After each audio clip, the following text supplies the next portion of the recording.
하나님께서 우리에게 주신 말씀은 사도행전 16장 1절부터 5절까지의 말씀입니다. 우리 함께 이 말씀을 받들어 읽겠습니다. 바울은 더베와 루스트라에도 갔다. 거기에는 디모데라는 제자가 있었는데 그의 어머니는 신앙이 돈독한 유대 여자이고 아버지는 그리스 사람이었다. 디모데는 루스드라와 이고니온에 있는 신도들에게 호평받는 사람이었다. 바울은 디모데가 자기와 함께 가기를 바랐다. 그래서 바울은 그 지방에 사는 유대 사람들을 생각해서 디모데를 데려다가 할례를 행하였다. 그것은 디모데의 아버지가 그리스 사람이라는 것을 그들이 모두 알고 있었기 때문이다. 바울 일행은 여러 도시를 두루 다니면서 예루살렘에 있는 사도들과 장로들이 정한 규정들을 사람들에게 전해 주어서 지키게 하였다. 교회들은 그 믿음이 점점 더 튼튼해지고 그 수가 나날이 늘어갔다. 아멘.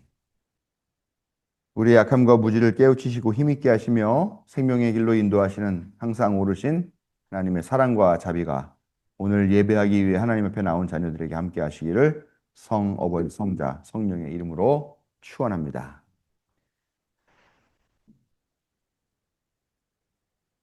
저는 그 19살 만으로죠. 만 19살인 88년도부터 88년도에 운전 면허를 땄고요. 군대에서도 운전을 했습니다.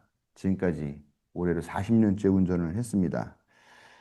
그러니 얼마나 운전을 잘 하겠습니까? 근데 사실은 사고도 좀 많이 낸 편이에요.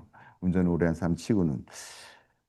차는 생활 필수품이나 아니면은 우리의 삶을 좀 편안하게 해주는 건 편리한 도구로 생각하는 편이지만 가끔은 차에 대한 욕심이 좀 생겨서 야, 나도 이제 뭐 얼마 안 남았는데 운전할 수 있는 시간도 얼마 안 남았는데 좀 좋은 차, 멋진 차, 비싼 차 이런 거 좀 타보고 싶다 하는 그런 마음이 들어요.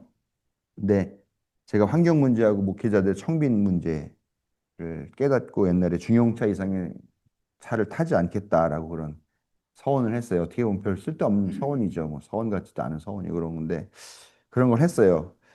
한때 죽기 전에 국산 차라도 스포츠카 한번 타봐야 되겠다라는 생각을 하면서 중고차를 알아보다가 갑자기 이 생각이 들었던 거예요. 아, 내가 그런 서원을 했었었는데 하면서 나름대로 놀라고서 그냥 그렇게 포기했던 그런 기억이 납니다.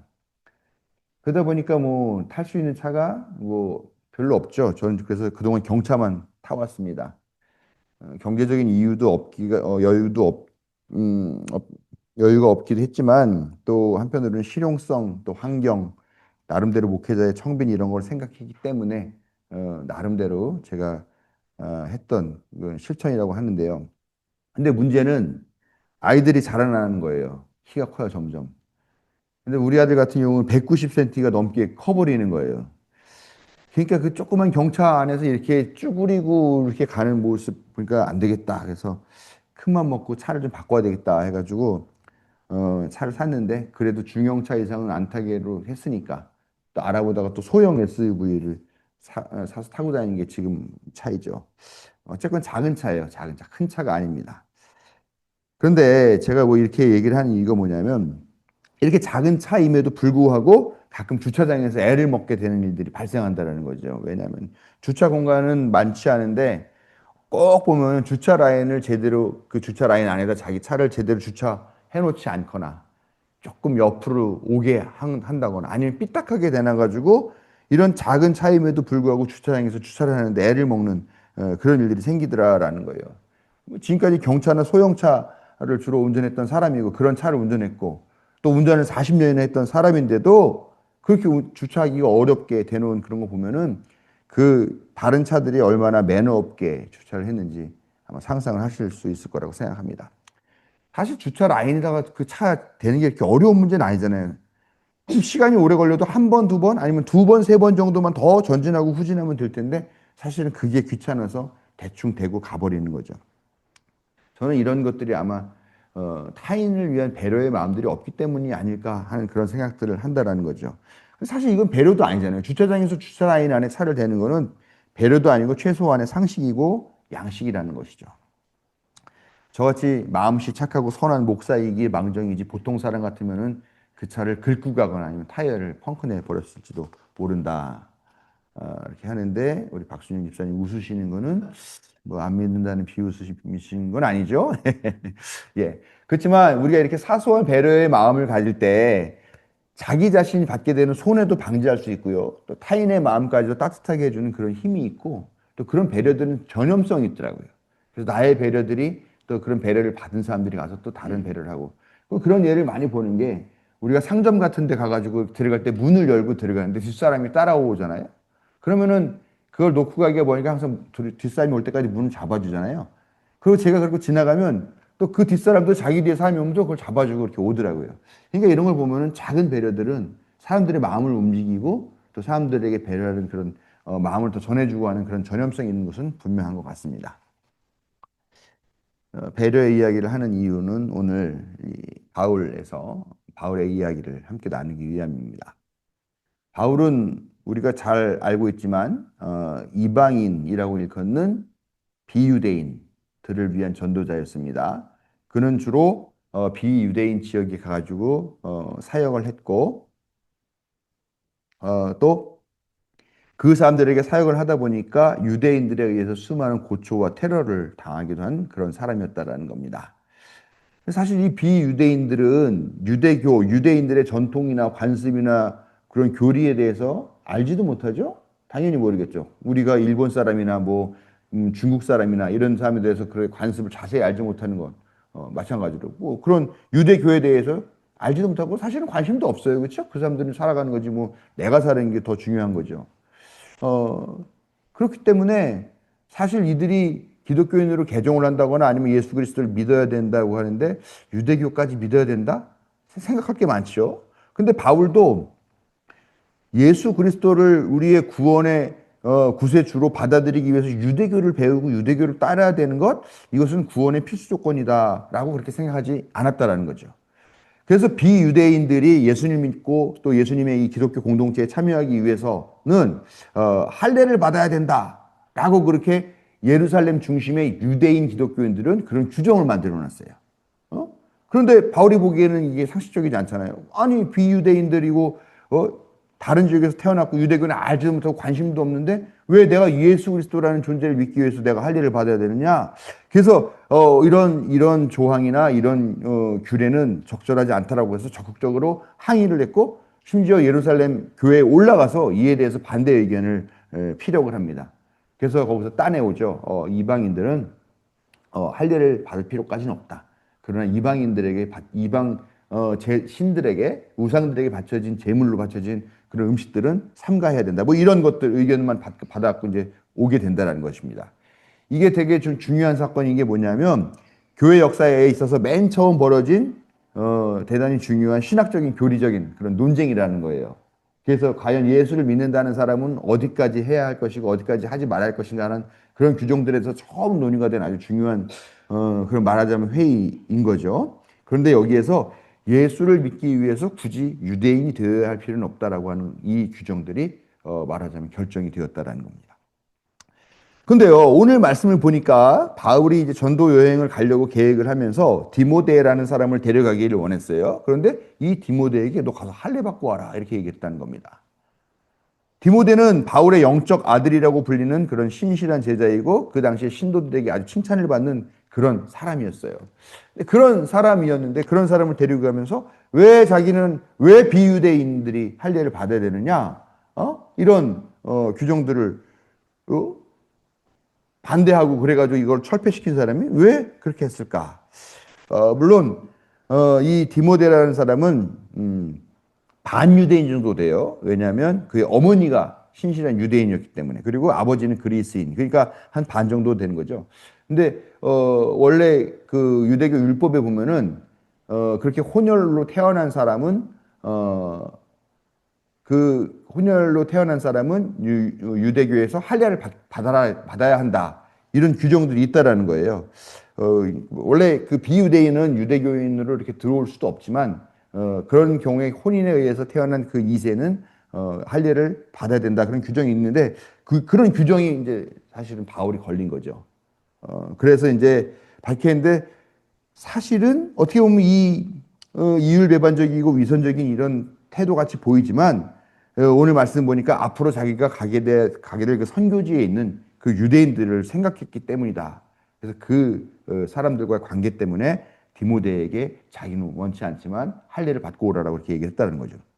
즉 바울이 가진 신념이 뭡니까? 비유대인에게 유대인의 교리를 강요할 수 없다라고 하는 그 신념을 깨게 만든 그 이유, 그 원인이 뭐냐 하면은 앞으로 만나게 될 사람들을 위한 배려 때문이다라는 거예요.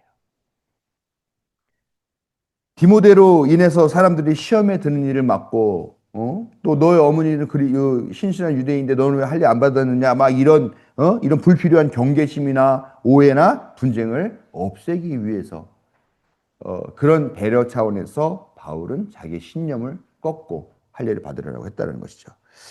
이렇게 배려는 바울같이 독한 사람이죠. 말하자면 아주 신실한 사람이고 아주 분명하고 확신에 찬 사람이지만 이 배려 때문에 바울은 그 자신의 신념까지 꺾게 되더라라는 거죠. 근데 바울을 보면 이런 일들이 좀 많아요. 사람들이 이제 신앙생활하면서 고민하는 거죠. 이방신들, 우상들에게 제물로 바쳐진 그 고기가 그 자리에서 다 먹는 게 아니라 이제 팔려가지고 시장에서 유통이 돼요.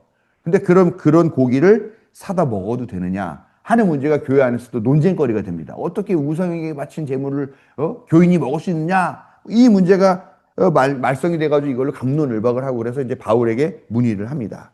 근데 바울은 뭐라고 얘기를 하느냐? 그거 먹어도 아무 상관없다.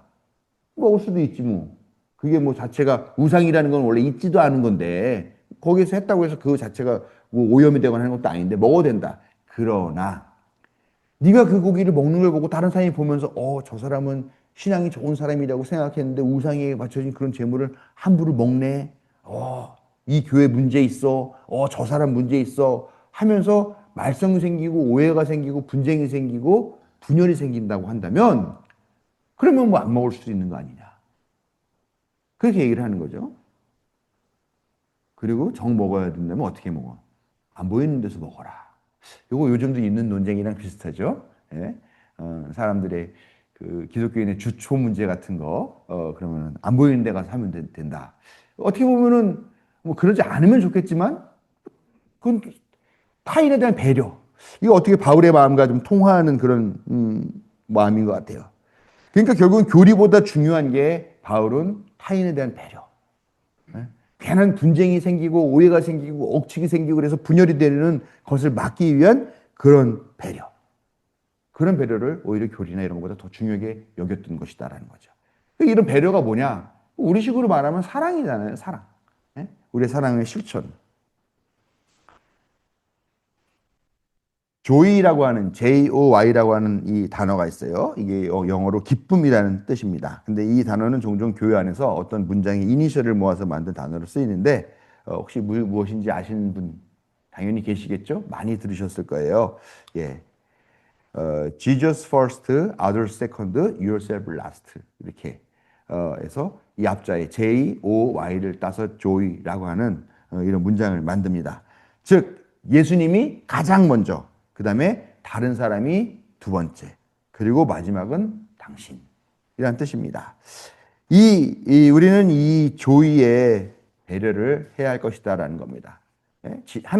예수님을 가장 우선적인 자리에 모시는 사람은요, 어떤 자세로 사는지 한번 보세요.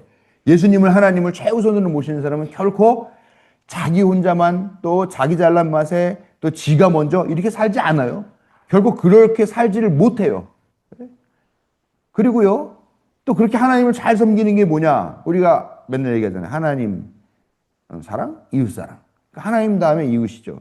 이웃을 위해 온전하게 배려하고 그들을 사랑하는 것, 이게 바로 예수님 먼저, 이웃 두 번째로, 그 다음에 마지막엔 내가 하는 그런 마음이다라는 거예요. 우리 교회에서는 정말 귀에 못이 박힐 정도로 많이 들었잖아요. 하나님 사랑, 이웃 사랑. 예? 이것이 성경 말씀과 율법을 요약한 것이다. 예수님께 선언하셨죠? 예, 그래서 선지자의 율법과 강령이다. 예수님이 이렇게 말씀하셨어요.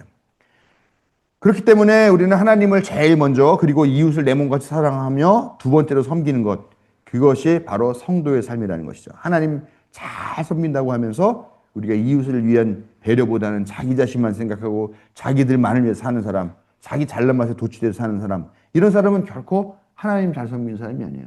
하나님 잘 섬기는 사람은 이웃을 배려하는 사람이죠. 그러니까 교회가 욕먹는 이유가 뭡니까? 입으로는 맨날 사랑 사랑 붙이고 떠들고 뭐 전도지에도 하나님은 사랑이십니다. 뭐 우리 교회는 사랑이 넘칩니다. 그런 전도지 다 나눠주면서 사람들 보기에는 뭡니까? 지들끼리 아주 똘똘 뭉쳐서 지들끼리 다 헤쳐먹고 우리들만 잘났다고 그러고 우리들만 의인이라고 그러고 교회 밖에 있는 사람들은 다 죄인이라고 악인이라고 그러고 예? 그러면서 자기 주장하고 요즘은 어떻습니까? 교회가 또 똘똘 뭉쳐서 또 태극기 들고 성조기 들고 이스라엘기 들고 다니면서 그러고 다니니까 사람들 보기엔 어때요? 아, 교회 아니야. 지금 우리가 이런 상황이 있어요. 이런 태도는 하나님을 속이고 자기 자신을 속이는 그런 태도이고 그런 사람이고 그런 교회이고 그렇게 된다는 것입니다. 우리가 가끔 감리교 교리적 선언이라는 것으로 신앙 고백을 합니다. 뭐 다 보신 적 있을 거예요. 저는 이 중에 7번 항목 빨간 글씨로 써 있는 그 항목을 한번 주목하고 싶어요. 여러분 우리 한번 한번 같이 읽어보겠습니다. 우리는 하나님의 뜻이 실현된 인류 사회가 천국임을 믿으며 하나님 아버지 앞에 모든 사람이 형제됨을 믿으며 여기서 특히 우리는 하나님의 뜻이 실현된 인류 사회가 천국임을 믿으며 라고 하는 이 부분이 있어요. 여러분 하나님의 뜻이 실현된 인류 사회가 뭐예요? 본 적 있을까요? 사실은 우리가 아직은 본 적은 없을 것 같아요. 그렇지만 비스무리한 모습은 그래도 있었지 않나 하는 생각이 듭니다. 하나님이 뜻이 실현된 인류 사회, 하나님 믿는 사람이 대통령이 되고, 또 하나님 믿는 종교가 국교가 되고, 또 그래서 종교적인 기독교적인 그런 국가가 되는 것, 그런 것이 하나님의 뜻이 실현된 인류 사회일까? 제가 볼 때 그거는 아닌 것 같아요. 왜냐하면 그런 사람도 있었죠. 어떤 대통령은 맨날 대놓고서 막 하나님하고 또 성시화하겠다 그래서 서울을 하나님께 바칩니다. 이렇게까지 말했지만 그 사람 결국 감옥 가고 많은 사람들에게 지탄받고 오히려 기독교에 망신을 시켰던 그런 대통령이기 때문에 제가 볼 때 그건 아닌 것 같아요. 그럼 무엇이 하나님의 뜻이냐라는 거예요. 하나님께서 기뻐하시는 가치들이 소중하게 지켜지고 그것들이 실천되는 그런 나라가 바로 하나님 나라겠잖아요. 하나님 뜻이 이루어진 그런 나라겠죠. 그럼 그 가치들이라는 게 뭐냐? 하나님 아버지를 통해서 하나님 어머니를 통해서 우리에게 주어진 사랑과 정의, 진리와 자유 이런 것들이 우리가 소중한 가치고 하나님 가치라고 믿는 것들이잖아요. 근데 이 모든 것들이 어떤 방식으로 표현이 되느냐라는 거예요. 그거는 작은 배려들에 의해서 추구되고 표현되고 실현되고 실천된다라는 겁니다. 야고보서 2장 14절부터 17절 말씀 보면 이런 얘기가 나와요. 사람이 믿음이 있다고 해서 행함이 없다면 무슨 의미가 있겠냐. 헐벗고 배고픈 너의 이웃을 보면서 그 사람한테 아이고 왜 이렇게 헐벗었어? 따뜻하게 입어. 왜 이렇게 배가 고팠어? 많이 먹어. 라고 말하면서 그 사람이 아무것도 없는데 아무것도 주지 않고 말만 한다 그러면은 그게 무슨 신앙이냐. 그 사람한테 먹을 것도 주고 입을 것도 주면서 따뜻하게 있어. 배부르게 있어. 이렇게 말해야지. 무슨 의미가 있냐. 이렇게 얘기를 한다는 것이죠. 예? 결국은 그런 배려, 그런 사랑의 실천적인 배려들에 의해서 하나님 나라의 그런 가치들이 성취된다는 것이죠. 그렇기 때문에 사랑도 정의도 진리도 자유도 그 무엇도 타인들을 위한 작은 배려, 실천적인 배려들이 없다면 세워질 수 없고 그렇기 때문에 우리가 사는 이 인류 사회가 천국이고 하나님 나라가 되기 위해서는 우리는 타인을 위한 배려의 마음들을 가져야 된다라는 것입니다. 바로 이 이웃을 위한 배려의 마음으로부터 천국은 주춧돌이 놓여지는 것입니다. 이웃을 위해서 자동차를 잘 주차하는 것, 타인이 상처 입지 않도록 말을 조금 부드럽게 가려서 하는 것, 좋은 것은 이웃 앞으로 밀어놓고 권하는 것, 약수터 가서 물 떠먹은 다음에 그 바가지 한번 씻어놓는 것, 괜한 오해와 불필요한 논쟁을 하지 않도록 신경 써서 내가 아주 조금 손해보는 것 등등. 이런 작은 일들로 천국이 되고 세상이 아름다워진다면 여러분 그거 얼마나 수지 맞는 일입니까? 내가 무슨 돈 1억, 100억, 1000억이 있어도요 이 세상이 아름답게 하지 못해요. 한 국가가 예산을 그렇게 써대지만요 이 세상이 아름다워지지는 않아요. 그렇지만 어떻습니까? 우리가 마음이 훈훈해지고 따뜻해지는 거는요 그런 배려들의 이야기를 봤을 때 이번에 보니까 무슨 그런 청년에 대한 이야기가 쇼츠 돌더라고요. 그 민생회복지원금 15만 원 냈는데 이 젊은 사람이 그걸 받아가지고 그냥 쓰지 않고 그걸로 커피 숍에 가가지고 커피 50잔을 주문했대요. 50잔을 주문해가지고 그러니까 이거 왜 이렇게 많이 사가세요? 물어보니까 민생지원 받은 걸로 소방수 분들에게 내가 대접하고 싶어 갖고 간다 그랬더니 그 커피숍 사장이 또 흔쾌히 그럼 나도 동참하겠다 그래서 50잔을 더 줘서 100잔을 사들고 소방서에 가서 나눠줬다. 이런 얘기가 나오죠. 또 이런 사람들의 이런 이야기를 듣고서 어때요? 당장 그 커피점 주인의 마음이 따뜻해졌죠. 전염이 된 거예요. 근데 이걸 보고서 또 다른 사람들도 다 그렇게 하는 일들이 벌어져가지고 여기저기 그 훈훈한 소식들이 지금 계속 확산되고 있어요. 그걸 딱 보면서 내가 얼마나 부끄러웠는지. 나는 그런 생각을 못 했는데. 나는 목사임에도 그런 생각을 못 했는데. 지금부터라도 뭔가, 얼마 남지 않았지만 좀 좋은 일에 써보면 좋겠다. 이런 생각을 하게 되었다는 겁니다. 여러분, 그 큰 돈과 큰 많은 시간과 그 큰 희생을 들여서도 바뀌지 않는데 이런 작은 배려들 때문에 세상이 아름다워진다면 이게 얼마나 수지타산이 맞고 예? 흑자가 나는 일입니까? 예수님께서 이렇게 말씀하셨습니다. 천국이 무엇인가? 비유로 들어 말하자면 겨자씨 한 알과 같은 것이다. 가장 작은 씨앗이지만 그 씨앗이 심겨져 자라면 많은 새들이 와서 그 나무에 둥지를 튼다. 또 무엇과 같은고 하면 떡반죽에 넣는 누룩과 같다. 아주 적은 양이지만 누룩에 들어가면 크게 부풀어 오른다. 천국은 그럴듯하고 거창한 그런 신학과 교리 아니면 무슨 캠페인 이런 것 때문에 오는 것이 아니라 이웃에게 베푸는 아주 작은 배려로부터 시작되고 결국은 완성된다는 걸 믿으시기 바랍니다. 우리가 입으로 하나님의 뜻이 실현된 인류 사회가 천국임을 믿는다라고 그렇게 고백한다면 이제부터라도 이웃을 위한, 교우들을 위한, 그리고 동료들과 친구, 가족들을 위한 작은 배려들을 하나씩 실천해 보시기를 바랍니다. 그런 작은 배려들이 분명히 큰 열매를 맺게 될 줄로 믿습니다. 조의의 삶을 사심으로 하나님 사랑, 이웃 사랑을 실천하는 성도 여러분들에게 하나님의 특별하신 은혜와 자비가 함께 하시기를 축원합니다.